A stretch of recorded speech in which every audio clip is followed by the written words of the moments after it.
We are very connected to space. Think of navigation, think of the phone calls, think of the weather forecast, and then in the future, even the internet itself might come from space. So if you lose the infrastructure in space, screens will go black.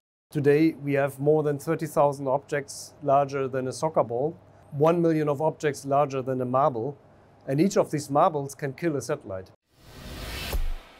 So the first thing is we want to prevent future collisions. So we have cameras, we have radars to identify where this debris is on orbit. And so we can maneuver our satellite to avoid potential collisions.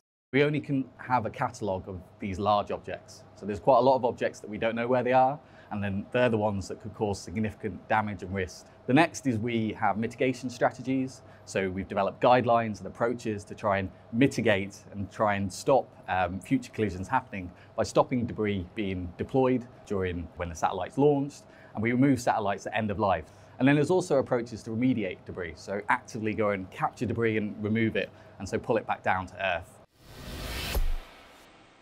2019, the 21 guidelines were agreed on long-term sustainability of outer space activities.